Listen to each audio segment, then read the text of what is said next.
नमस्कार दर्शक बंधु मो सागर चलतु नजर पकईबा आज सकाळर केतोटी गुरुत्वपूर्ण खबर उपरे सेतिपाई वीडियोटी को शेष पर्यंत देखा मोर अनुरोध। वीडियोटी भल लगे वीडियोटी को लाइक करे चैनल को सब्सक्राइब करे कमेंट माध्यम जनातु आपण माने मो वीडियो केउ जिल्लारू देखुचंते। चलतु आज सकाळ खबर उपरे नजर पकईबा। प्रथम खबर देखु आसला बड़ खुशी खबर। राखी पूर्णिमा रे महिला मानक मिलिबो सुभद्रा टंका जुलाई 25 तारिख सुधा। राखी पूर्णिमा अवसर में राज्यर महिला मानक सुभद्रा योजनार टंका मिलिबो एने उपमुख्यमंत्री प्रदीप परिडा सूचना दैछन्ते। उपमुख्यमंत्री को सूचना अनुसार जुलाई 25 तारिख सुधा जिला स्तर जो योग्य हिताधिकारी नाम आसीथिबो से मानक मध्य सुभद्रा योजनार टंका प्रदान करा जिवो। एतिपई योग्य हिताधिकारी तथ्य जांच प्रक्रिया जारी रहिछि। सुभद्रा योजना माध्यम राज्य सरकार महिला मानक आर्थिक सहायता जोगाई दउछन्ते। एही योजनार परवर्ती किस्ती राखी पूर्णिमा हिताधिकारी खाता को प्रदान करा जिवो बोली उपमुख्यमंत्री प्रदीप परिडा कहिसन्ते। जुलाई 25 सुधा जिला स्तर आसीथिबा नुआ नाम गुड़िक मध्यरु जो माने योग्य विवेचित हेबे सेमानकु मध्य एही पर्याୟରେ सुभद्रा टंका मिलिबो। फଳରେ अधिक संख्यक योग्य महिला एही आर्थिक सहायतार सुजोग पाई परिबे बोली खबर मिलिछि। परवर्ती खबर देखंतु आसिला बड़ खबर। ओडिशा को पुणी फेरिला कोविड। भुवनेश्वर रे चिन्हट हैला आक्रांत भୟରେ राजधानी भुवनेश्वर रे पुणी जणे कोविड आक्रांत चिन्हट होइतबा जणा पड़िछि। बरमुंडा अंचलर जणे 50 वर्ष व्यक्ति कोविड संक्रमित होइतबा ने एक घरे हॉस्पिटल पक्षर सूचना दिया जायछि। सूचना अनुसार असुस्थता कारण समस्त व्यक्ति भुवनेश्वर एक घरे हॉस्पिटल रे भर्ती होइतिले। परीक्षा पर तांकर कोविड पॉजिटिव रिपोर्ट आसीथिबा हॉस्पिटल कर्तृपक्ष सूचना दैछन्ते। तबे एही घटना पर राजधानी रे कोविड संक्रमण को नै पुणी चर्चा आरंभ होइछि। संक्रमित व्यक्तिक स्वास्थ्य अवस्था एवं संक्रमणर उत्स संपर्क अधिक तथ्य मिली नै बोली खबर मिलिछि। परवर्ती खबर देखंतु आसिला बड़ खुशी खबर। सुभद्रा सह मधुबाबू पेंशन योजना रे मिलिबो अधिक लाभ। स्वाधीनता दिवस मुख्यमंत्री को बड़ घोषणा। 80तम स्वाधीनता दिवस रे ओडिशा मुख्यमंत्री मोहन चरण माझी 5टी बड़ घोषणा करिसन्ते। एही घोषणा मधुरे शामिल अछि सुभद्रा योजना टु नै मधुबाबू पेंशन योजना। तबे आसंतो एही घोषणा उपरे नजर पकईबा। 1 कोटी रो अधिक सुभद्रा हिताधिकारी शामिल करबाको नै सरकार को बड़ घोषणा। एही स्कीम रे ओडिशा सरकार को तरफ राज्य महिला को 5 वर्ष रे 50,000 टंका मिलिबो। मधुबाबू पेंशन योजना रे आगामी दिन रे आउ 7 लाख हिताधिकारी शामिल हेबे। एने प्रक्रिया आरंभ करिसन्ते सरकार। 2 वर्ष रे 26,000 शिक्षक नियुक्ति पर आगामी दिन में आउ 45,000 नियुक्ति सुजोग सृष्टि करा जिवो बोली मुख्यमंत्री कहिसन्ते बोली खबर मिलिछि। परवर्ती खबर देखंतु आसिला बड़ खबर। केबे आसीबो पीएम किसान परवर्ती किस्ती जानंतु। देशर कोटी कोटी कृषकक पय केंद्र सरकार को प्रधानमंत्री किसान सम्मान निधि योजना एक बड़ सहारा साजिछि। एही योजना अधीन रे चाषी मानक प्रति वर्ष 6,000 टंकार आर्थिक सहायता 2,000 टंकार 3टी किस्ती रे सीधा सळख सेमानक बैंक अकाउंट को पठा जाय थाए। ए पर्यंत सरकार मोट 23टी किस्ती जारी करि सारिछन्ति। जून 20 रे प्रधानमंत्री नरेंद्र मोदी पश्चिम बंगर तारकेश्वर 23तम किस्तीर टंका हस्तांतर करथिले। तबे आसंतो जानिबा आगामी किस्ती टंका चाषी को अकाउंट को केबे आसी पारे एवं एହାର लाभ पाइबा पई केउ सब काम करिबा जरूरी। पीएम किसान योजना अधीन प्रति 4 मास रे 2,000 टंकार किस्ती जारी करा जाय थाए। ए किस्ती गुडिको साधारणतः 3टी पर्याୟରେ आसी थाए। अप्रैल रो जुलाई, अगस्त रो नवेम्बर और डिसेंबर रो मार्च। नियम अनुसार 24तम किस्ती राशि अक्टोबर 2024 सुधा चाषी को बैंक अकाउंट को आसीबार संभावना रहिछि। तबे सरकार को पक्षरु एपर्यंत कोनोसी निर्दिष्ट तारीखर आनुष्ठानिक घोषणा करा जाय नाही बोली खबर मिलिछि। परवर्ती खबर देखंतु आसिला बड़ खबर। परिवहन विभागर कठोर अभिमुख्य वैध बीमा नथिबा गाड़ी विरोध रे परिवहन विभाग कठोर अभिमुख्य टोल गेट रे ई डिटेक्शन पद्धति रे कड़ाकड़ी जांच करा जिवो। बीमा फिटनेस प्रदर्शन प्रमाण पत्र सैक्य पद्धति रे जांच हबो। वैध कागज पत्र नथिले संगे संगे ई चालान जारी करा जिवो। अभ्यासगत नियम उल्लंघनकारी विरोध रे हबो आईनगत पदक्षेप। पंजीकरण रद्द और गाड़ी गुड़िको जब्त करने पदक्षेप नियाजिवो। 65,73,633 गाड़ीर बीमा वैध नथिबा नै सूचना मिलिछि बोले खबर मिलिछि। परवर्ती खबर देखंतु आसिला बड़ खुशी खबर। कृषकक पिला मानक पई खुशी खबर आनिकि प्रति मासर मिलिबो 5,000 टंका। चाष करतबा अनेक कृषकक पाखरे अधिक टंका नथा। एही कारणर अनेक कृषक निज पिला मानक भल शिक्षा देई पारंती नै। केंद्र सरकार एवं राज्य सरकार कृषक मानक पई विभिन्न योजना माध्यम रे सहायता जोगाई आसुचंती। निकटर उत्तर प्रदेश सरकार राज्यर कृषक मानक पई एक नुआ उपहार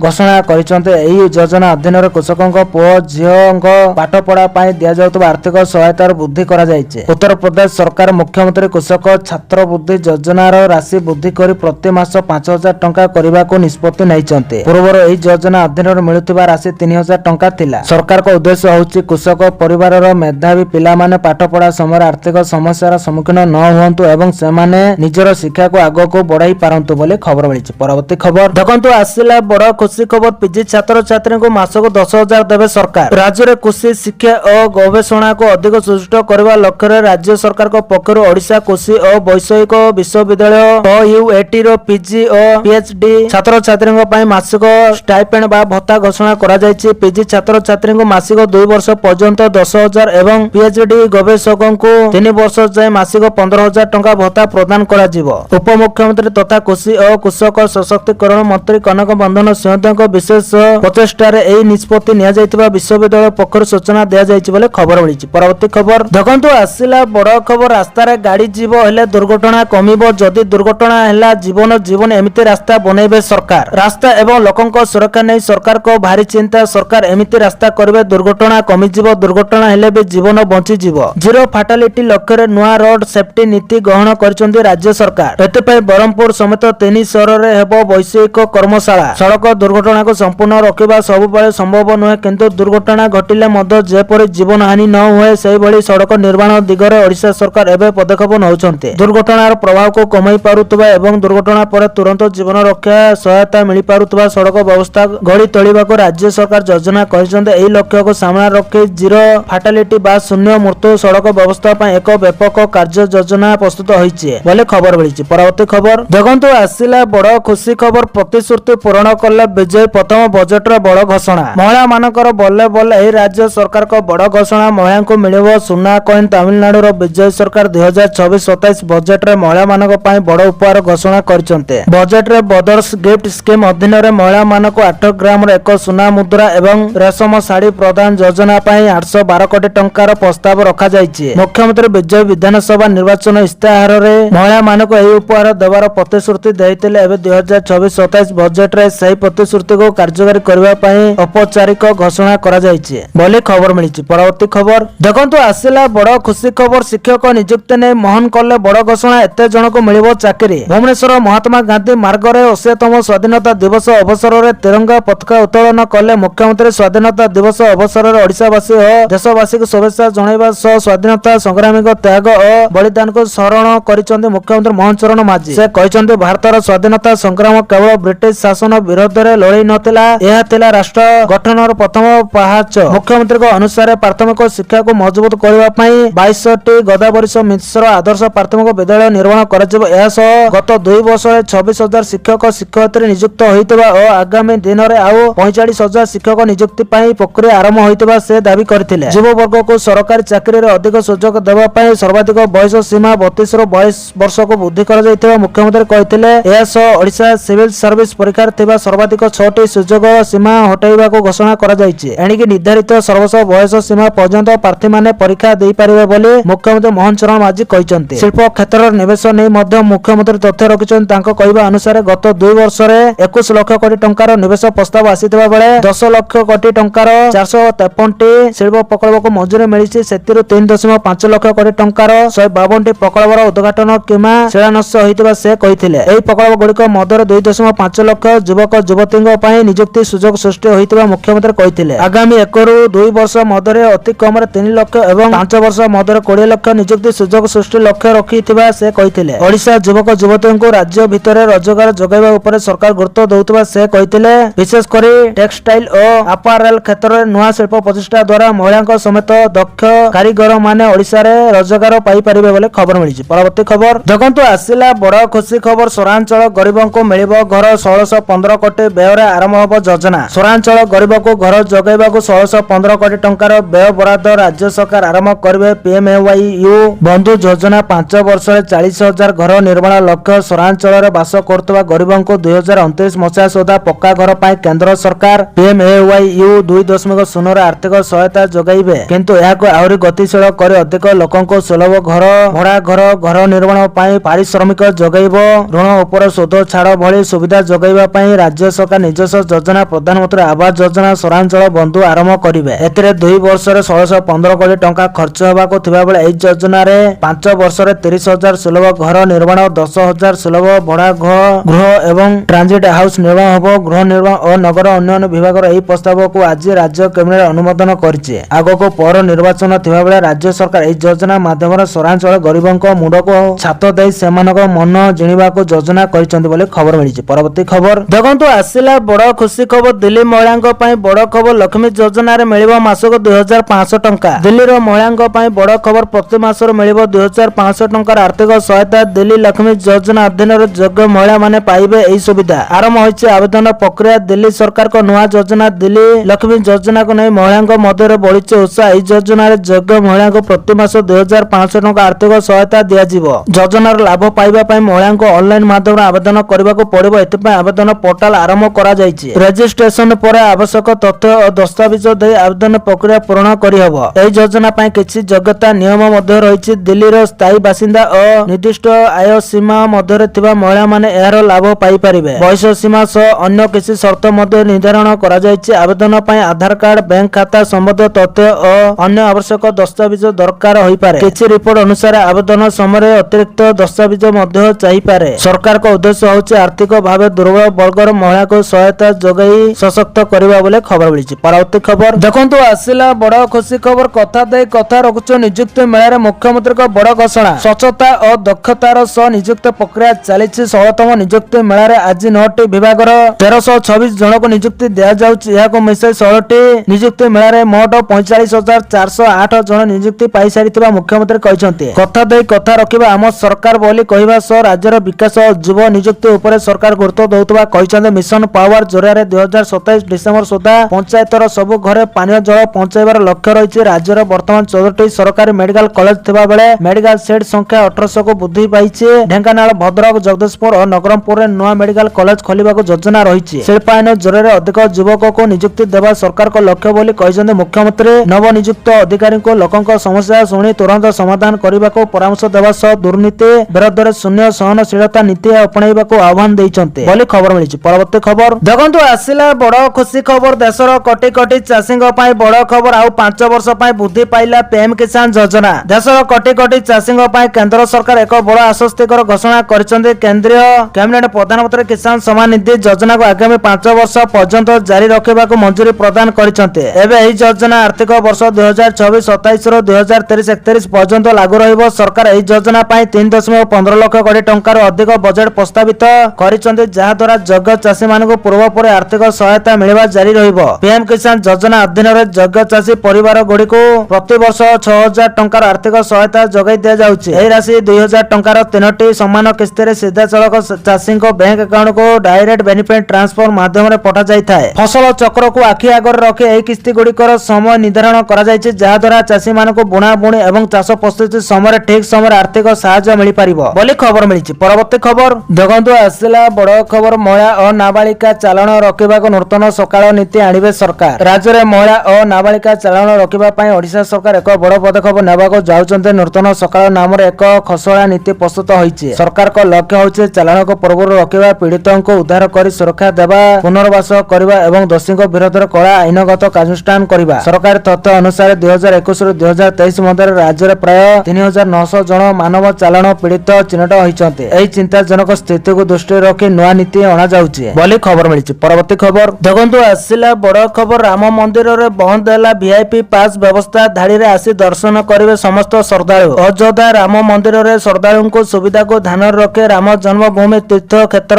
ट्रस्ट पक्षरु राम दरबार दर्शन व्यवस्था बड़ परिवर्तन करिसंत। एबे राम मंदिर दर्शन पई श्रद्धालु को स्वतंत्र पास आवश्यकता नहीं। नुआ व्यवस्था क्रम श्रद्धालु प्रथम धाड़ी रे जाई राम लाला दर्शन करेंगे। यह सीधा मंदिर प्रथम महलार थिबा राम दरबार दर्शन भी करें। किसी अतिरिक्त अनुमति बा स्वतंत्र पास आवश्यकता पड़ो नहीं बोले खबर मिली। परवर्ती खबर देखो आसिला बड़ खबर। आयुष्मान कार्ड रे कैंसर चिकित्सा आउ 91 पैकेज सामिल। राज्यर कर्कट रोगी को अधिक उन्नत मानर देहमुक्त चिकित्सा सुविधा जोगाइबा उद्देश्य मुख्यमंत्री मोहन चरण माझी कैंसर केयर अभियान अधीन आउ 91टी स्वतंत्र कैंसर चिकित्सा पैकेज को आयुष्मान भारत प्रधानमंत्री जन आरोग्य योजना, गोपबंधु जन आरोग्य योजना रे शामिल करिसंते। फल आयुष्मान कार्ड रे मोट चिकित्सा पैकेज संख्या 2254 रे पहुंची। ए संपर्क सूचना दे स्वास्थ्य और परिवार कल्याण मंत्री डॉक्टर मुकेश महालिक कहिसंते कैंसर रोगी माने आउ आर्थिक चापर चिकित्सा रु वर्चत हेबे नै। राज्य सरकार को उद्यम रे सेमानको देहमुक्त सुपर स्पेशलिटी चिकित्सा उपलब्ध करा जिवो। एते पई 2024-27 बजेट रे 311 कोटी टंकार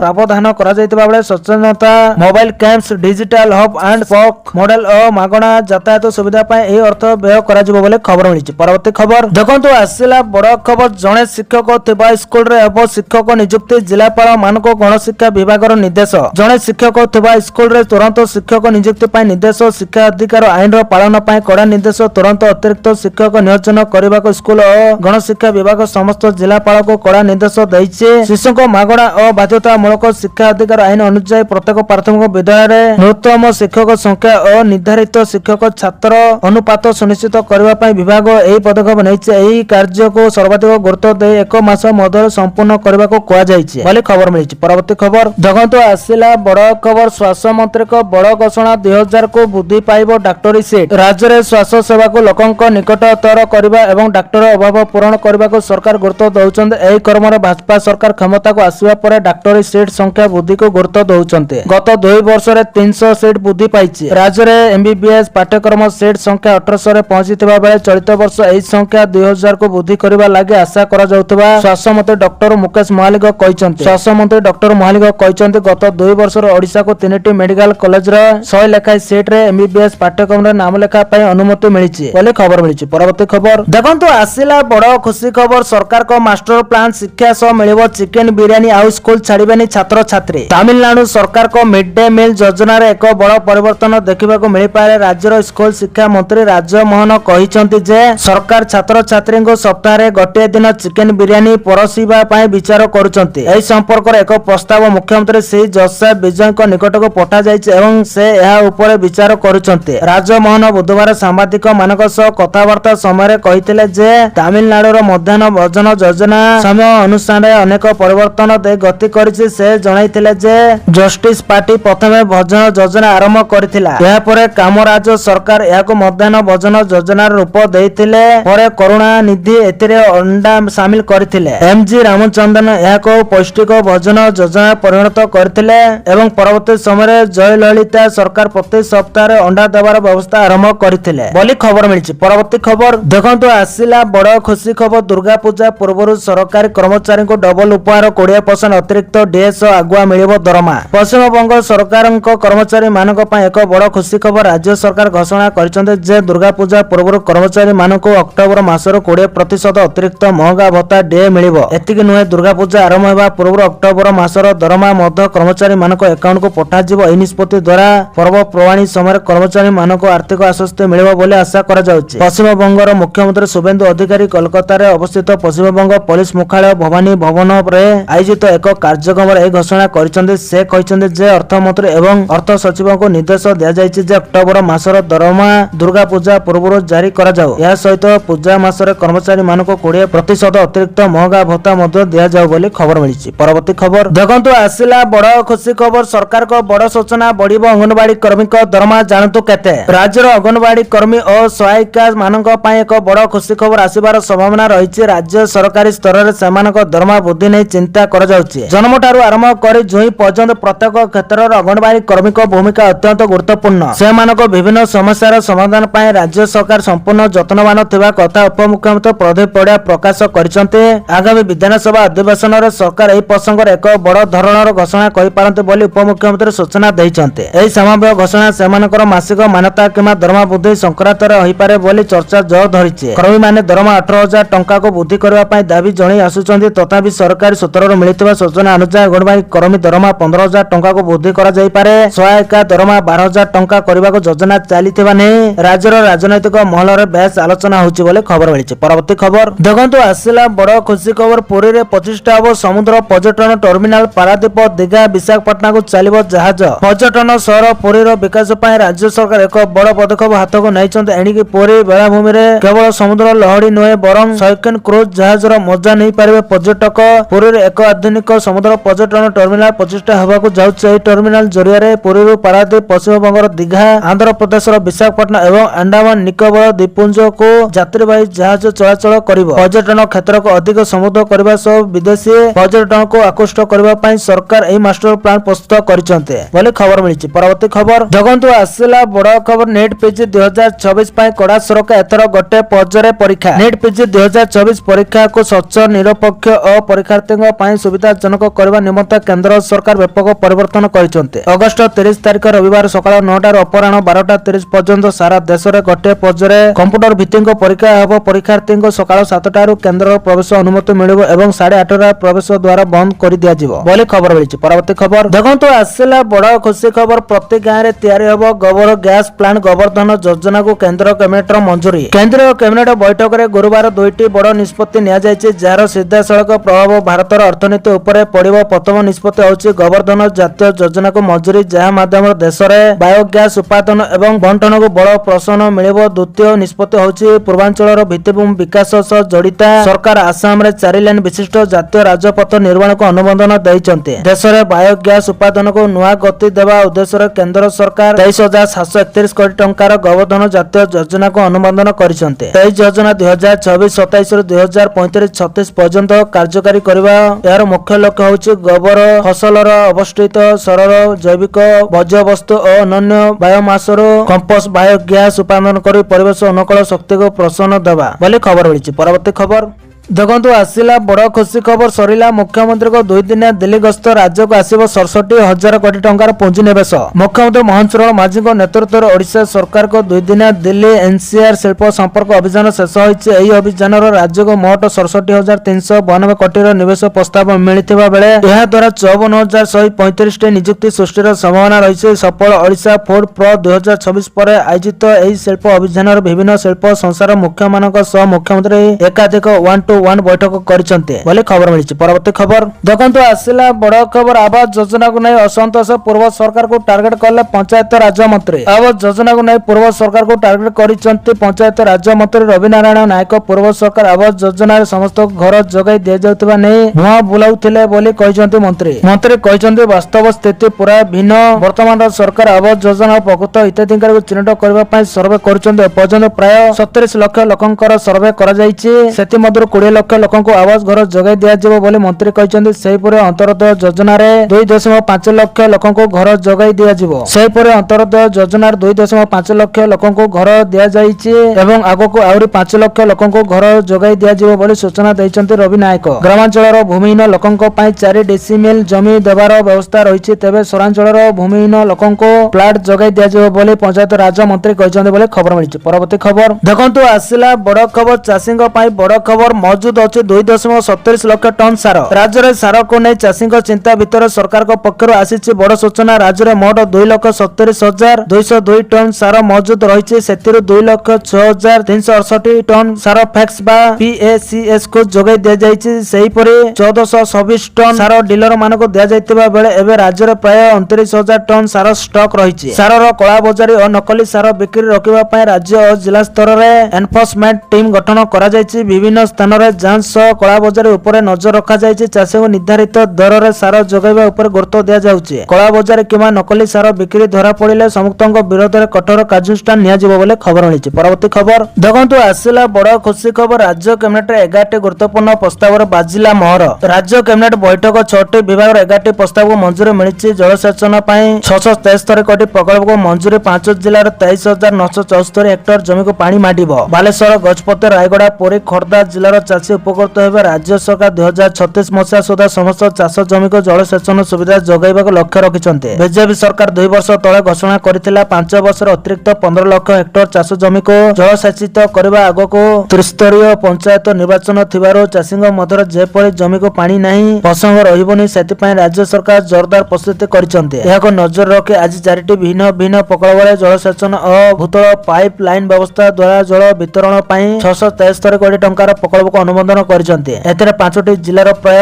24,000 ହେକ୍ଟର ଚାଷ ଜମିକୁ ଜଳସେଚିତ କରିବାକୁ ଯୋଜନା ହୋଇଛି ବୋଲି ଖବର ମିଳିଛି। ପରବର୍ତ୍ତୀ ଖବର ଦେଖନ୍ତୁ ଆସିଲା ବଡ଼ ଖୁସି ଖବର। ଡିସେମ୍ବରରେ ବାଂଲାଦେଶ ଫେରିବେ ଶେଖ୍ ହାସିନା। କହିଲେ ସ୍ଥିତି ଯାହା ବି ହଉ ମୋ ଭାଗ୍ୟରେ ଯାହା ଥାଉ ନା କାହିଁକି ମୁଁ ମୋ ଲୋକଙ୍କ ପାଖକୁ ଫେରିବି। ମତେ ବାଂଲାଦେଶର ବିତାଡ଼ିତ କରାଗଲା କିନ୍ତୁ ମୁଁ ମୋ ଲୋକଙ୍କଠୁ କେବେ ଅଲଗା ହୋଇନି। ଦେଶ ଛାଡ଼ିବା ପରେ ପ୍ରଥମ ଥର ସାମ୍ବାଦିକ ସମ୍ମିଳନୀକୁ ସମ୍ବୋଧିତ କରି ଏହା କହିଛନ୍ତି ବାଂଲାଦେଶର ପୂର୍ବତନ ପ୍ରଧାନମନ୍ତ୍ରୀ ଶେଖ୍ ହାସିନା। 2024 ଅସ୍ଥିରତା ପରେ ଦେଶ ଛାଡ଼ି ସେ ଗତ 2 ବର୍ଷ ଧରି ଭାରତରେ ଶରଣ ନେଇଛନ୍ତି ବୋଲି ଖବର ମିଳିଛି। ପରବର୍ତ୍ତୀ ଖବର ଦେଖନ୍ତୁ ଆସିଲା ବଡ଼ ଖବର। ଏହି ଦେଶରୁ ବିଦାୟ ହେଲେଣି 3,000 ଉର୍ଦ୍ଧ୍ୱ ଭାରତୀୟ। କାହିଁକି ଜାଣନ୍ତୁ। କାନାଡା ଚଳିତ ବର୍ଷର ପ୍ରଥମ 6 ମାସ ମଧ୍ୟରେ 3,323 ଜଣ ଭାରତୀୟଙ୍କୁ ବିଦା କରିଛି, ଯାହାକି ଗତ ବର୍ଷ ବହିଷ୍କୃତ ହୋଇଥିବା ସଂଖ୍ୟା ତୁଳନାରେ ଅଧିକ। କାନାଡା ଏହାର ଆବାସନ ନିୟମକୁ କଡ଼ାକଡ଼ି କରିଥିବା ବେଳେ ଭାରତୀୟ ଛାତ୍ରଛାତ୍ରୀଙ୍କ ମଧ୍ୟରେ ଏହା ପ୍ରତି ଆକର୍ଷଣ ହ୍ରାସ ପାଉଛି। ଗତ ବର୍ଷ କାନାଡା 3,779 ଜଣ ଭାରତୀୟଙ୍କୁ ବିଦା କରିଥିଲା ବେଳେ ଗତ ଜାନୁଆରୀରୁ ଜୁନ ମଧ୍ୟରେ ଏହାର ପାଖାପାଖି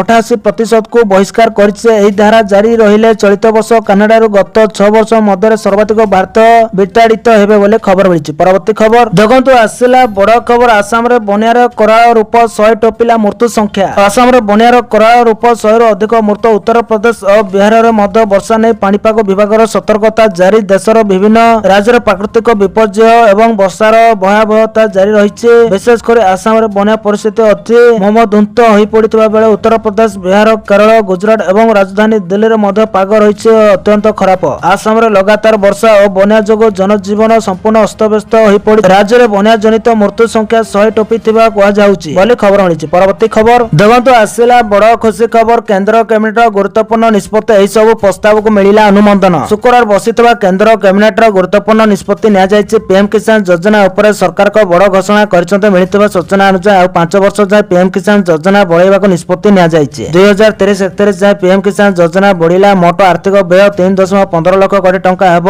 ଚାଷୀ ମାନଙ୍କୁ ଏଯାବତ 4.47 ଲକ୍ଷ କୋଟି ଟଙ୍କା ପ୍ରଦାନ କରାଯାଇଛି। ସେହିପରି ଖେଲୋ ଇଣ୍ଡିଆ ପାଇଁ 36,000 କୋଟିର ବ୍ୟୟ ବରାଦ କରାଯାଇଛି। ଖେଲୋ ଇଣ୍ଡିଆ ଯୋଜନାକୁ ସୁଦୃଢ କରିବାକୁ ବ୍ୟୟ ବରାଦ ହୋଇଛି। ପ୍ରଶିକ୍ଷଣ, ସ୍ପୋର୍ଟର ସାଇନ୍ସ ଓ ନୂତନ ଉପକରଣକୁ ଗୁରୁତ୍ୱ ଦେଇ ଏଭଳି ନିଷ୍ପତ୍ତି ନିଆଯାଇଛି। ଏହାସହ ସମୁଦ୍ର ମନ୍ଥନ ଯୋଜନାକୁ କେନ୍ଦ୍ର କ୍ୟାବିନେଟ ମଞ୍ଜୁରୀ ଦେଇଛି। 2030-31 ବର୍ଷ ପର୍ଯ୍ୟନ୍ତ ସମୁଦ୍ର ମନ୍ଥନକୁ ମଞ୍ଜୁରୀ କାର୍ଯ୍ୟାନ୍ୱୟନ ପାଇଁ 84,084 କୋଟି ବ୍ୟୟ ବରାଦ କରାଯାଇଛି। ଜାତୀୟ ଉପକୂଳ ଅନୁସନ୍ଧାନ ଯୋଜନା ହେଉଛି ସମୁଦ୍ର ମନ୍ଥନ ବୋଲି ଖବର ମିଳିଛି। ପରବର୍ତ୍ତୀ ଖବର ଦେଖନ୍ତୁ ଆସିଲା ବଡ ଖବର। ଚାଷୀଙ୍କୁ ମିଳିବ ଆଧାର ଭଳି ସ୍ୱତନ୍ତ୍ର ପରିଚୟ ପତ୍ର। ଏଗ୍ରିଷ୍ଟେକ୍ ଆଇଡି ପାଇଁ ଘରକୁ ଯିବେ ସରକାର। ରାଜ୍ୟର ଚାଷୀଙ୍କୁ ଏବେ ମିଳିବ ଏକ ନୂଆ ପରିଚୟ ଆଧାର କାର୍ଡ ଭଳି। ପ୍ରତ୍ୟେକ ଚାଷୀଙ୍କ ପାଇଁ ଏକ ସ୍ୱତନ୍ତ୍ର ଏଗ୍ରିଷ୍ଟେକ୍ ଆଇଡି ପ୍ରସ୍ତୁତ କରିବାକୁ ସରକାର ଅଣ୍ଟା ଭିଡ଼ିଛନ୍ତି। ଏହି ପରିଚୟ ପତ୍ର ମାଧ୍ୟମରେ ଚାଷୀମାନେ ସରକାରୀ ସୁବିଧା ସୁଗମରେ ପାଇପାରିବେ। ଏହି ପଞ୍ଜୀକରଣ ପ୍ରକ୍ରିୟା ବିଭିନ୍ନ ସମବାୟ ସମିତି ବା ସୋସାଇଟିରେ କରାଯାଉଛି। ତେବେ ଯେଉଁ ଚାଷୀମାନେ କୌଣସି କାରଣବଶତଃ ସମବାୟ ସଂସ୍ଥାକୁ ଆସିପାରିବେ ନାହିଁ, ସେମାନଙ୍କ ପାଇଁ ସରକାରୀ ଅଧିକାରୀମାନେ ନିଜେ ଚାଷୀଙ୍କ ପାଖକୁ ଯାଇ ପଞ୍ଜୀକରଣ କରିବେ ବୋଲି ସରକାର ନିଷ୍ପତ୍ତି ନେଇଛନ୍ତି। ଏହି କାର୍ଯ୍ୟକ୍ରମକୁ ସଫଳ କରିବା ପାଇଁ କୃଷି, ରାଜସ୍ୱ ଓ ସମବାୟ ବିଭାଗର ଅଧିକାରୀମାନେ ମିଳିତ ଭାବେ ସାହାଯ୍ୟ କରିବେ। ଏନେଇ ଆଜି ଏକ ଗୁରୁତ୍ୱପୂର୍ଣ୍ଣ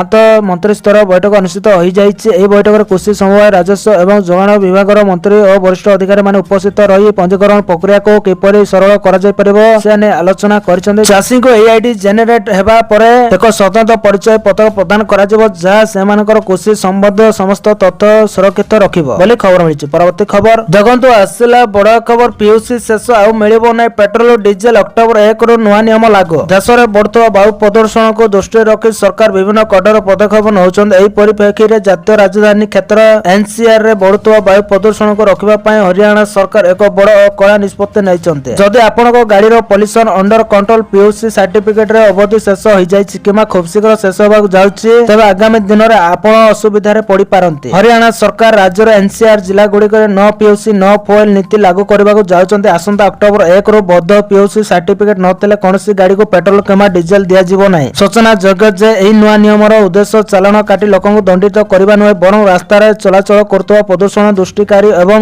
ତ୍ରୁଟିପୂର୍ଣ୍ଣ ଗାଡିଗୁଡ଼ିକୁ ଚିହ୍ନଟ କରି ଲୋକଙ୍କୁ ସମୟରେ ପିୟୁସି ସାର୍ଟିଫିକେଟ ନବୀକରଣ କରିବା ପାଇଁ ସଚେତନ କରିବା ବୋଲି ଖବର ମିଳିଛି। ପରବର୍ତ୍ତୀ ଖବର ଦେଖନ୍ତୁ ଆସିଲା ବଡ ଖବର। ଭାରତ ଆସୁଛନ୍ତି ଜିନପିଙ୍ଗ। ନୂଆଦିଲ୍ଲୀରୁ ବ୍ରାଜିଲ ହଲଚଲ। ଚାଇନା ରାଷ୍ଟ୍ରପତି ସି ଜିନପିଙ୍ଗ ସେପ୍ଟେମ୍ବର ମାସରେ ହେବାକୁ ଥିବା ବ୍ରେକ୍ ଶିଖର ସମ୍ମିଳନୀରେ ଯୋଗଦେବା ପାଇଁ ଭାରତ ଆସିବାର ସମ୍ଭାବନା ରହିଛି। 2020ରେ ଗାଲୱାନ ଉପତ୍ୟକାରେ ହୋଇଥିବା ସଂଘର୍ଷ ପରେ ଏହା ତାଙ୍କର ପ୍ରଥମ ଭାରତ ଗସ୍ତ ହେବ। ସେହି ସଂଘର୍ଷ ଦୁଇ ଦେଶର ସମ୍ପର୍କକୁ ଦଶନ୍ଧିର ସବୁଠାରୁ ନିମ୍ନ ସ୍ତରକୁ ନେଇ ଯାଇଥିଲା। ନୂଆଦିଲ୍ଲୀରେ ହେବାକୁ ଥିବା ବ୍ରେକ୍ ସମ୍ମିଳନୀରେ ଭାଗ ନେବା ପାଇଁ ଜିନପିଙ୍ଗ 2012-13 ସେପ୍ଟେମ୍ବରରେ ଭାରତ ଗସ୍ତରେ ଆସିପାରନ୍ତି। ଲଦାଖ ସୀମାରେ ଉତ୍ତେଜନା ପରେ ବର୍ଷ ବର୍ଷ ଧରି ଚାଲିଥିବା ସୈନ୍ୟ ପ୍ରତିରୋଧ ପରେ ଭାରତ ଚୀନ ସମ୍ପର୍କ ଧୀରେ ଧୀରେ ସ୍ୱାଭାବିକ ହେବା ଦିଗରେ ଏହା ଏକ ଗୁରୁତ୍ୱପୂର୍ଣ୍ଣ ମାଇଲଖଣ୍ଡ ପ୍ରମାଣିତ ହେବ। ସି ଜିନପିଙ୍ଗ 2013 ମସିହାରୁ କମ୍ୟୁନିଷ୍ଟ ଦେଶର ରାଷ୍ଟ୍ରପତି ଅଛନ୍ତି ଏବଂ ଏପର୍ଯ୍ୟନ୍ତ ସେ 3 ଥର ଭାରତ ଆସି ସାରିଛନ୍ତି ବୋଲି ଖବର ମିଳିଛି। ପରବର୍ତ୍ତୀ ଖବର ଦେଖନ୍ତୁ ଆସିଲା ବଡ ଖୁସି ଖବର। ଚାଷୀଙ୍କ ପାଇଁ ଆସିଲା ଖୁସି ଖବର। ଖରିଫ ଧାନ ସଂଗ୍ରହ ଋତୁ 2026-27 ପାଇଁ ଚାଷୀ ପଞ୍ଜୀକରଣକୁ ନେଇ ଆସିଛି ବଡ ଖବର। ଆଗ୍ରିଷ୍ଟାକ୍ ପଞ୍ଜୀକରଣ ବର୍ତ୍ତମାନ ଚାଷୀଙ୍କ ପାଇଁ ବାଧ୍ୟତାମୂଳକ ନୁହେଁ। ଆଗ୍ରିଷ୍ଟାକ୍ ପଞ୍ଜୀକରଣ ନଥିଲେ ବି କୌଣସି ଚାଷୀ ଧାନ ବିକ୍ରିରୁ ବଞ୍ଚିତ ହେବେ ନାହିଁ। ମନ୍ତ୍ରୀସ୍ତରୀୟ କମିଟି ବୈଠକରେ ସ୍ପଷ୍ଟ କରାଯାଇଛି। ଉପମୁଖ୍ୟମନ୍ତ୍ରୀ ତଥା କୃଷି ଓ କୃଷକ ସଶକ୍ତିକରଣ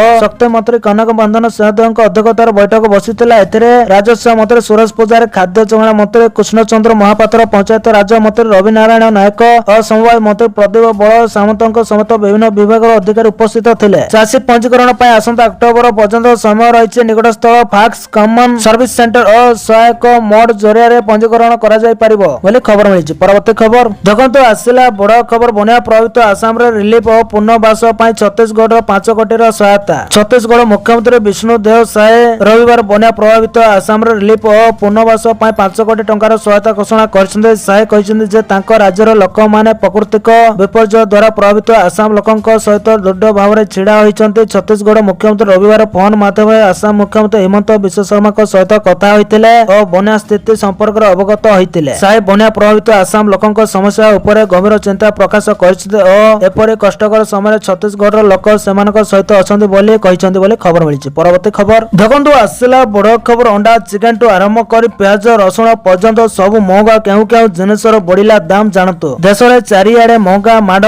ବଢିବାରେ ଲାଗିଛି। ଯେଉଁ ଗତିରେ ରହିବା ଏବଂ ଖାଇବା ମହଙ୍ଗା ହେଉଛି ତା ଫଳରେ ସାଧାରଣ ଲୋକଙ୍କ ଜୀବନ ଦିନକୁ ଦିନ କଷ୍ଟକର ହେବାରେ ଲାଗିଛି। ଜୁଲାଇରେ ଭାରତର ଖୁଚୁରା ମୁଦ୍ରାସ୍ଫୀତି ବଢି 4.45% ରେ ପହଞ୍ଚିଛି, ଯାହା ଜୁନରେ 4.38% ଥିଲା। ଖାଦ୍ୟ ଓ ପାନୀୟ ସାମଗ୍ରୀର ଦାମ ବଢିବା ଯୋଗୁଁ ଏପରି ହୋଇଛି। ଜୁଲାଇରେ ଖୁଚୁରା ମୁଦ୍ରାସ୍ଫୀତିର ଏହି ହାର ଭାରତ ରିଜର୍ଭ ବ୍ୟାଙ୍କର 4% ଲକ୍ଷ୍ୟ ଠାରୁ ଅଧିକ ରହିଛି ଖବର ମିଳିଛି। ପରବର୍ତ୍ତୀ ଖବର ଦେଖନ୍ତୁ ଆସିଲା ବଡ଼ ଖବର। ଟ୍ରେନ ଯାତ୍ରୀଙ୍କ ପାଇଁ ରେଳବାଇର ବଡ଼ ଘୋଷଣା, ବଦଳିଲା ଲଗେଜ ନେବା ନିୟମ। ଯଦି ଆପଣ ମଧ୍ୟ ଟ୍ରେନରେ ଅଧିକ ସାମଗ୍ରୀ କିମ୍ବା ଓଜନିଆ ବ୍ୟାଗ ନେଇ ଯାତ୍ରା କରୁଛନ୍ତି ତେବେ ରେଳବାଇ ଆପଣଙ୍କ ପାଇଁ ଏକ ବଡ଼ ଘୋଷଣା କରିଛି। ଏବେ ଅତିରିକ୍ତ ସାମଗ୍ରୀ ବୁକିଂ କରିବା ପାଇଁ ଷ୍ଟେସନର ଲମ୍ବା ଲାଇନରେ ଠିଆ ହେବାକୁ ପଡ଼ିବ ନାହିଁ। ଏହି କାମ ଏବେ କିଛି ସମୟ ମଧ୍ୟରେ ଅନଲାଇନରେ ହୋଇପାରିବ। ଏହି ସୁବିଧା କେବଳ କନଫର୍ମ ଟିକେଟ ଥିବା ଯାତ୍ରୀଙ୍କ ପାଇଁ ଉପଲବ୍ଧ। ୱେଟିଂ ଲିଷ୍ଟ କିମ୍ବା ଆରଏସି ଟିକେଟରେ ଯାତ୍ରା କରୁଥିବା ଯାତ୍ରୀଙ୍କୁ ବର୍ତ୍ତମାନ ପାଇଁ ଏହି ସୁବିଧା ମିଳିବ ନାହିଁ। ଏହି ସୁବିଧା ନିଜ ସହିତ ସୁରକ୍ଷିତ କୋଚରେ ସାମଗ୍ରୀ ନେବା କ୍ଷେତ୍ରରେ ହିଁ ଲାଗୁ ହେବ। କେଉଁ କ୍ଲାସରେ କେତେ ସାମଗ୍ରୀ ମାଗଣାରେ ନେଇପାରିବେ। ଫାର୍ଷ୍ଟ ଏସିରେ 70 କିଲୋଗ୍ରାମ, ଫାର୍ଷ୍ଟ କ୍ଲାସ ଏବଂ ସେକେଣ୍ଡ ଏସିରେ 50 kilogram, third AC chair car ଏବଂ ସ୍ଲିପରରେ 40 କିଲୋଗ୍ରାମ, ସେକେଣ୍ଡ କ୍ଲାସ 35 କିଲୋଗ୍ରାମ। ଯଦି ଆପଣଙ୍କ ସାମଗ୍ରୀ ନିର୍ଦ୍ଧାରିତ ମାଗଣା ସୀମାଠାରୁ ଅଧିକ ହୁଏ ତେବେ ଆପଣ ଅନଲାଇନରେ ଅତିରିକ୍ତ ସାମଗ୍ରୀ ବୁକ୍ କରିପାରିବେ। ଏଥିପାଇଁ ସାଧାରଣ ଲଗେଜ ରେଟର 1.5 ଗୁଣ ଶୁଳ୍କ ଦେବାକୁ ପଡ଼ିବ। ଏହାପରେ ଆପଣ ଅତିରିକ୍ତ ସାମଗ୍ରୀ ମଧ୍ୟ ନିଜ କୋଚରେ ସାଥିରେ ନେଇପାରିବେ ବୋଲି ଖବର ମିଳିଛି। ପରବର୍ତ୍ତୀ ଖବର ଦେଖନ୍ତୁ ଆସିଲା ବଡ଼ ଖୁସି ଖବର। 200 ଟଙ୍କା ଶସ୍ତା ହେଲା ଏଲପିଜି ସିଲିଣ୍ଡର ଦାମ। କେନ୍ଦ୍ର ସରକାର ହୋଟେଲ, ରେଷ୍ଟୁରାଣ୍ଟ ଏବଂ ଅନ୍ୟାନ୍ୟ ବାଣିଜ୍ୟିକ ପ୍ରତିଷ୍ଠାନ ଗୁଡ଼ିକୁ ବଡ଼ ଆଶ୍ୱସ୍ତି ପ୍ରଦାନ କରି 19 କିଲୋଗ୍ରାମ ବିଶିଷ୍ଟ କମର୍ସିଆଲ ଏଲପିଜି ସିଲିଣ୍ଡରର ମୂଲ୍ୟ 200 ଟଙ୍କାରୁ ଅଧିକ ହ୍ରାସ କରିଛନ୍ତି। ଇରାନ ଯୁଦ୍ଧ ଏବଂ ପଶ୍ଚିମ ଏସିଆ ସଂକଟ କାରଣରୁ କ୍ରମାଗତ ଭାବେ ବୃଦ୍ଧି ପାଇଥିବା ଗ୍ୟାସ ଦର ପରେ ଏହା ଦ୍ୱିତୀୟ ବଡ଼ ଆଶ୍ୱସ୍ତିଜନକ ନିଷ୍ପତ୍ତି ଅଟେ। ତଥାପି ଘରୋଇ ଉପଭୋକ୍ତା ମାନଙ୍କୁ ବର୍ତ୍ତମାନ ପାଇଁ କୌଣସି ଆଶ୍ୱସ୍ତି ମିଳିନାହିଁ, କାରଣ 14.2 କିଲୋଗ୍ରାମ ବିଶିଷ୍ଟ ଘରୋଇ ଏଲପିଜି ସିଲିଣ୍ଡରର ଦରରେ କୌଣସି ପରିବର୍ତ୍ତନ କରାଯାଇ ନାହିଁ। କେନ୍ଦ୍ର ସରକାର ଶନିବାର 19 କିଲୋଗ୍ରାମ ବିଶିଷ୍ଟ କମର୍ସିଆଲ ଏଲପିଜି ସିଲିଣ୍ଡରର ମୂଲ୍ୟରେ ବଡ଼ ହ୍ରାସ ଘୋଷଣା କରିଛନ୍ତି। ନୂତନ ଦର ନୂଆଦିଲ୍ଲୀରେ କମର୍ସିଆଲ ସିଲିଣ୍ଡର 202 ଟଙ୍କା ଶସ୍ତା ହୋଇଥିବା ବେଳେ କୋଲକାତାର ଏହାର ମୂଲ୍ୟ 209 ଟଙ୍କା କମ୍ କରାଯାଇଛି। ନୂତନ ଦର ଗୁଡ଼ିକ ତତ୍କ୍ଷଣାତ ପ୍ରଭାବରୁ କାର୍ଯ୍ୟକାରୀ ହୋଇଛି ବୋଲି ଖବର ମିଳିଛି। ପରବର୍ତ୍ତୀ ଖବର ଦେଖନ୍ତୁ ଆସିଲା ବଡ଼ ଖୁସି ଖବର। ଛାତ୍ରଛାତ୍ରୀଙ୍କ ଭବିଷ୍ୟତକୁ ନେଇ 4 ବଡ଼ ଘୋଷଣା କଲେ ସରକାର। ଛାତ୍ରଛାତ୍ରୀଙ୍କ ଭବିଷ୍ୟତକୁ ବିଚାରକୁ ନେଇ ବିହାର ସରକାର 4 ବଡ଼ ଘୋଷଣା କରିଛନ୍ତି। ମୁଖ୍ୟମନ୍ତ୍ରୀ ସମ୍ରାଟ ଚୌଧୁରୀ ରବିବାର ତାଙ୍କ ଇନଷ୍ଟାଗ୍ରାମ ହ୍ୟାଣ୍ଡେଲରେ ଏହି 4ଟି ଘୋଷଣା ଉଲ୍ଲେଖ କରିଛନ୍ତି। ଏହି ଘୋଷଣା ମଧ୍ୟରେ ଗୁଣାତ୍ମକ ଶିକ୍ଷା, ପରୀକ୍ଷା ସଂସ୍କାର, ସ୍ୱତନ୍ତ୍ର ସହାୟତା ଶିବିର ଏବଂ ଛାତ୍ର କଲ୍ୟାଣ ପାଇଁ ଏକ ସ୍ୱତନ୍ତ୍ର କମିଟି ଗଠନ। ସେ ତାଙ୍କ ପୋଷ୍ଟରେ ଲେଖିଛନ୍ତି, ବିହାରରେ ଶିକ୍ଷା ବ୍ୟବସ୍ଥାକୁ ଆହୁରି ମଜବୁତ କରିବା, ଏହାର ଗୁଣାତ୍ମକ ସହିତ ସମନ୍ୱୟ ରଖିବା ଏବଂ ଛାତ୍ର କେନ୍ଦ୍ରିକ ଅଭିମୁଖ୍ୟ ପାଇଁ ଗୁରୁତ୍ୱପୂର୍ଣ୍ଣ ନିଷ୍ପତ୍ତି ନିଆଯାଇଛି। ବିହାର ସରକାର ଗୁଣାତ୍ମକ ଶିକ୍ଷା ପ୍ରଦାନ କରିବା, ପରୀକ୍ଷା ବ୍ୟବସ୍ଥାରେ ଉନ୍ନତି ଆଣିବା ଏବଂ ଛାତ୍ରଛାତ୍ରୀଙ୍କ ପାଇଁ ଏକ ଉଜ୍ଜଳ ଭବିଷ୍ୟତ ଗଠନ କରିବା ପାଇଁ ପ୍ରତିବଦ୍ଧ। ଗୁଣାତ୍ମକ ଶିକ୍ଷା ପାଇଁ ସ୍ୱତନ୍ତ୍ର କମିଟି, ପ୍ରତି ସ୍କୁଲରେ ଗୁଣାତ୍ମକ ଶିକ୍ଷା ପହଞ୍ଚିବା, ପ୍ରତ୍ୟେକ ସ୍କୁଲକୁ ଉତ୍କର୍ଷର କେନ୍ଦ୍ର କରିବା ଏବଂ ଛାତ୍ର ପ୍ରଦର୍ଶନକୁ ଉନ୍ନତ କରିବା ପାଇଁ ଏକ ରାଜ୍ୟସ୍ତରୀୟ କମିଟି ଗଠନ କରାଯାଇଛି। ପରୀକ୍ଷାରେ ସଂସ୍କାର ଆଣିବା, ବିହାରରେ ସୁଗମ, ସ୍ୱଚ୍ଛ, ନିରପେକ୍ଷ ଏବଂ ଆଧୁନିକ ପରୀକ୍ଷା ସୁନିଶ୍ଚିତ କରିବା ପାଇଁ ଏକ ରାଜ୍ୟସ୍ତରୀୟ ପରୀକ୍ଷା ସଂସ୍କାର କମିଟି ଗଠନ କରାଯାଇଛି। କମିଟି ବୋର୍ଡ ଏବଂ ପ୍ରତିଯୋଗିତାମୂଳକ ପରୀକ୍ଷାରେ ଏବଂ ଶ୍ରେଣୀଗୃହ ଆଧାରିତ ମୂଲ୍ୟାଙ୍କନରେ ପ୍ରଯୁକ୍ତିବିଦ୍ୟା ଏବଂ କୃତ୍ରିମ ଶକ୍ତି ବ୍ୟବହାର କରିବ। ବିଶେଷ ସହଯୋଗ ଶିବିର, ଶିକ୍ଷା ସଂସ୍କାର ପାଇଁ ବିଶେଷ ସହଯୋଗ ଶିବିର ଆୟୋଜନ କରାଯିବ, ଯେଉଁଠାରେ ମୁଖ୍ୟମନ୍ତ୍ରୀ, ମନ୍ତ୍ରୀ, ଏମପି, ବିଧାୟକ ଏବଂ ଛାତ୍ରଛାତ୍ରୀଙ୍କ ସହିତ ଆଲୋଚନା କରି ସେମାନଙ୍କ ପରାମର୍ଶ ଏବଂ ଚିନ୍ତା ଶୁଣିବେ। ଛାତ୍ର କଲ୍ୟାଣ ପଦକ୍ଷେପ ଗୁଡ଼ିକର ଉତ୍ତମ ସମନ୍ୱୟ ଏବଂ ପ୍ରଭାବଶାଳୀ କାର୍ଯ୍ୟାନ୍ୱୟନ ସୁନିଶ୍ଚିତ କରିବା ପାଇଁ ସମସ୍ତ ସମ୍ପୃକ୍ତ ବିଭାଗରେ ନିର୍ଦ୍ଦେଶାଳୟ ପ୍ରତିଷ୍ଠା କରାଯିବ। ଏହା ଉଲ୍ଲେଖନୀୟ ଯେ ସମ୍ରାଟ ସରକାର ଏପରି ଏକ ସମୟରେ ଏହି ପଦକ୍ଷେପ ନେଇଛନ୍ତି ଯେତେବେଳେ ଦେଶ ପେପର ଲିକ୍ ଭଳି ସମସ୍ୟା ସହିତ ଜଡ଼ିତ ହେଉଛି ବୋଲି ଖବର ମିଳିଛି। ପରବର୍ତ୍ତୀ ଖବର ଦେଖନ୍ତୁ ଆସିଲା ବଡ଼ ଖବର। ଧାନ କ୍ରୟ ପ୍ରକ୍ରିୟାରୁ ଏସଏଚଜି ବାଦ ସରକାରଙ୍କ ବଡ଼ ନିଷ୍ପତ୍ତି। ରାଜ୍ୟରେ ଧାନ କ୍ରୟ ବ୍ୟବସ୍ଥାକୁ ନେଇ ସରକାର ନେଇଛନ୍ତି ବଡ଼ ନିଷ୍ପତ୍ତି। ଆଗାମୀ ଦିନରେ ଧାନ କ୍ରୟ ପ୍ରକ୍ରିୟାରେ ସହାୟକ ଗୋଷ୍ଠୀ ବା ଏସଏଚଜି ଆଉ ସାମିଲ ହେବେ ନାହିଁ। ଏଣିକି କେବଳ ଫ୍ୟାକ୍ସ, ଲ୍ୟାମ୍ପ ଏବଂ ପାଣି ପଞ୍ଚାୟତ ମାଧ୍ୟମରେ ଧାନ କ୍ରୟ କରାଯିବ। ସରକାରଙ୍କ ନୂଆ ନିର୍ଦ୍ଦେଶ ଅନୁସାରେ ରାଜ୍ୟର କୌଣସି ଜିଲ୍ଲାରେ ମଧ୍ୟ ଏସଏଚଜି ମାନଙ୍କୁ ଧାନ କ୍ରୟ ପ୍ରକ୍ରିୟାରେ ସମ୍ମୁକ୍ତ କରାଯିବ ନାହିଁ। ଏହା ପୂର୍ବରୁ କିଛି ଜିଲ୍ଲାରେ ଏସ୍ଏଚ୍ଜିକୁ ଧାନ କ୍ରୟ ଦାୟିତ୍ୱର ବାଦ ଦିଆଯାଇଥିବା ବେଳେ ଏବେ ଏହି ନିଷ୍ପତ୍ତିକୁ ସମଗ୍ର ରାଜ୍ୟରେ ଲାଗୁ କରାଯାଇଛି। ଉଲ୍ଲେଖଯୋଗ୍ୟ ଯେ 2025-26 ରବି ଧାନ କ୍ରୟ ଋତୁରେ ଏସ୍ଏଚ୍ଜି ମାନେ ଧାନ ସଂଗ୍ରହ ପ୍ରକ୍ରିୟାରେ ସାମିଲ ହୋଇଥିଲେ, କିନ୍ତୁ ଏବେ ସେମାନଙ୍କ ସ୍ଥାନରେ କେବଳ ଫ୍ୟାକ୍ସ ଲାମ୍ପସ୍ ଓ ପାଣି ପଞ୍ଚାୟତକୁ ଅଧିକୃତ ଏଜେନ୍ସି ଭାବେ ଦାୟିତ୍ୱ ଦିଆଯିବ। ସରକାରଙ୍କ ଏହି ନିଷ୍ପତ୍ତି ପରେ ଧାନ କ୍ରୟ ବ୍ୟବସ୍ଥାରେ କିପରି ପରିବର୍ତ୍ତନ ଆସୁଛି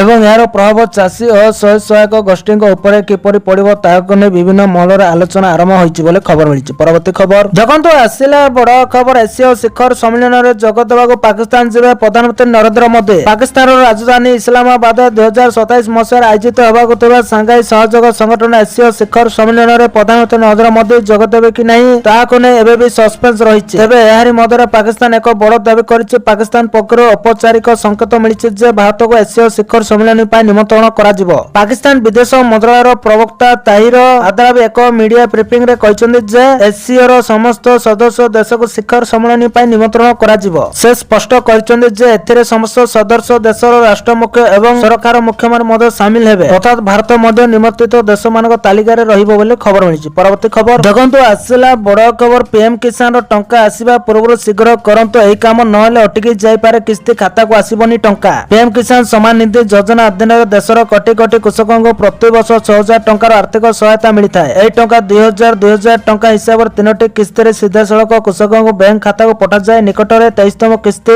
20 ଜୁନ୍ 2024ରେ ଜାରି ହୋଇଥିଲା। ଏଥିରେ ପ୍ରାୟ 9.44 କୋଟି କୃଷକଙ୍କ ଖାତାକୁ 18,880 କୋଟି ଟଙ୍କା ପଠାଯାଇଥିଲା। ତେବେ 24ତମ କିସ୍ତି ଅଗଷ୍ଟରୁ ନଭେମ୍ବର 2026 ମଧ୍ୟରେ ଆସିବାର ଆଶା ରହିଛି। ତେବେ ଏହାର ସଠିକ ତାରିଖ ଏପର୍ଯ୍ୟନ୍ତ ଘୋଷଣା ହୋଇନାହିଁ। ଅନେକ ସମୟରେ ଟଙ୍କା ପାଇଁ ସବୁକିଛି ପ୍ରସ୍ତୁତ ଥିବା ସତ୍ତ୍ୱେ କିଛି କୃଷକଙ୍କ କିସ୍ତି ଅଟକି ଯାଏ, କାରଣ ସେମାନେ ସମୟ ମଧ୍ୟରେ କିଛି ଜରୁରୀ କାମ ପୂରଣ କରିନଥାନ୍ତି। ତେବେ ଆସନ୍ତୁ ଜାଣିବା କିସ୍ତି ଆସିବା ପୂର୍ବରୁ କେଉଁ କାମ ଗୁଡ଼ିକ ନିଶ୍ଚିତ ଭାବେ କରିନେବା ଉଚିତ। ପିଏମ୍ କିଷାନ ଯୋଜନାର ଟଙ୍କା ପାଇବା ପାଇଁ ଇକ୍ୱାଇସି କରାଇବା ବାଧ୍ୟତାମୂଳକ କରାଯାଇଛି। ସରକାର ଏହି ନିୟମ ଲାଗୁ କରିବାର ଉଦ୍ଦେଶ୍ୟ ହେଉଛି ଯେପରି ଟଙ୍କା ପ୍ରକୃତ ଯୋଗ୍ୟ କୃଷକଙ୍କ ଖାତାକୁ ହିଁ ଯାଏ ଏବଂ କୌଣସି ଅନିୟମିତତା ନ ହୁଏ। କେଉଁ ଚାଷୀମାନେ ଏପର୍ଯ୍ୟନ୍ତ ଇକ୍ୱାଇସି ପୂରଣ କରିନାହାନ୍ତି ସେମାନଙ୍କ କିସ୍ତି ଅଟକି ଯାଇପାରେ। ଇକ୍ୱାଇସି କରାଇବା ପାଇଁ ଚାଷୀମାନେ ନିକଟସ୍ଥ ସିଏସ୍ସି କୁ ଯାଇପାରିବେ। ପିଏମ୍ କିଷାନ ଯୋଜନାର ଲାଭ ପାଇବା ପାଇଁ ଚାଷୀଙ୍କ ଜମିର କାଗଜପତ୍ର ସରକାରୀ ରେକର୍ଡରେ ସଠିକ ଏବଂ ଅପଡେଟ୍ ରହିବା ଆବଶ୍ୟକ।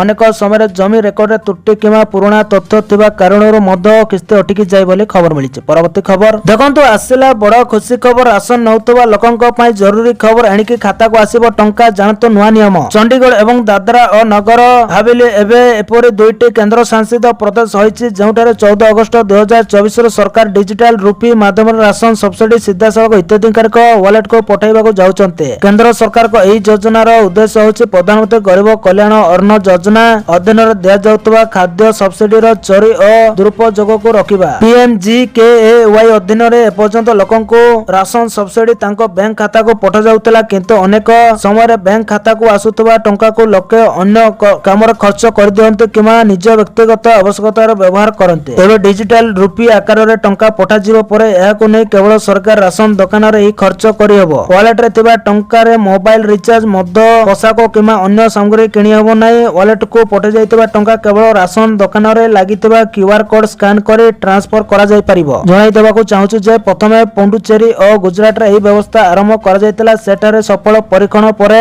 ଏବେ ଚଣ୍ଡିଗଡ଼ ଏବଂ ଦାଦରା ଓ ନଗର ହାବେଲିରେ ଏହି ମଡେଲ ଲାଗୁ କରାଯାଉଛି ବୋଲି ଖବର ମିଳିଛି। ପରବର୍ତ୍ତୀ ଖବର ଦେଖନ୍ତୁ, ଆସିଲା ବଡ଼ ଖବର। ଭାରତ ପାଇଁ ବଢିଲା ଚିନ୍ତା, ହାତ ମିଳିଲେ 3 ମୁସଲିମ ଦେଶ। ପାକିସ୍ତାନ, ସାଉଦି ଆରବ ଓ ତୁର୍କୀ ମିଶି ନୂତନ ପ୍ରତିରକ୍ଷା ଚୁକ୍ତିରେ ସ୍ୱାକ୍ଷର କରିଥିବା ଦାବି କରାଯାଇଛି। ଏହି ଚୁକ୍ତି ଅନୁଯାୟୀ 3 ଦେଶ ମଧ୍ୟରୁ ଯେକୌଣସି ଗୋଟିଏ ଦେଶ ଉପରେ ସଶସ୍ତ୍ର ଆକ୍ରମଣକୁ 3ଟି ଦେଶ ଉପରେ ଆକ୍ରମଣ ବୋଲି ଗଣାଯିବ। 3 ନେତା ଘୋଷଣା କରିଥିବା ଚୁକ୍ତି ସାଉଦି ଆରବର ପବିତ୍ର ସହର ମକ୍କାରେ ହୋଇଥିବା ପାକିସ୍ତାନ ପ୍ରଧାନମନ୍ତ୍ରୀ ଶେହବାଜ ସରିଫ, ତୁର୍କୀର ରାଷ୍ଟ୍ରପତି ଓ ସାଉଦିର crown prince Mohammed bin Salman ମିଳିତ ଭାବେ ରହିଥିବା କୁହାଯାଉଛି। ଏହି ଅବସରରେ ପାକିସ୍ତାନ ସେନା ମୁଖ୍ୟ ଜେନେରାଲ ଆସିମ ମୁନିର ସାକ୍ଷୀ ଭାବେ ଉପସ୍ଥିତ ଥିବା ମଧ୍ୟ ଦାବି କରାଯାଇଛି। BBC ରିପୋର୍ଟ ଅନୁଯାୟୀ ପାକିସ୍ତାନ ଓ ସାଉଦି ଆରବ ଗତ ବର୍ଷ ଏଭଳି ଏକ ଚୁକ୍ତି କରିଥିଲେ। ବର୍ତ୍ତମାନ ଏଥିରେ ତୁର୍କୀକୁ ସାମିଲ କରାଯାଇଛି। ବିଶ୍ୱର କେତେକ ପ୍ରତିରକ୍ଷା ବିଶେଷଜ୍ଞ ଏହି ମେଣ୍ଟକୁ ଇସଲାମିକ ନାଟୋ ବୋଲି ବର୍ଣ୍ଣନା କରୁଛନ୍ତି ବୋଲି ଖବର ମିଳିଛି। ପରବର୍ତ୍ତୀ ଖବର ଦେଖନ୍ତୁ, ଆସିଲା ବଡ଼ ଖୁସି ଖବର। ବନ୍ୟା କ୍ଷତିଗ୍ରସ୍ତକୁ ବଡ଼ ସହାୟତା। ସମ୍ପୂର୍ଣ୍ଣ ଘର ଭାଙ୍ଗିଲେ ମିଳିବ 1,20,000 ଟଙ୍କା। ବନ୍ୟାରେ ଘର ଭାଙ୍ଗିଥିଲେ ମିଳିବ 1,20,000 ଟଙ୍କାର କ୍ଷତିପୂରଣ। ପକ୍କା ଘର ଆଂଶିକ ଭାଙ୍ଗିଥିଲେ ମିଳିବ 6,500 ଟଙ୍କା। ଜୀବନ ହାନି ହୋଇଥିଲେ ମିଳିବ 4 ଲକ୍ଷ ଟଙ୍କା କ୍ଷତିପୂରଣ।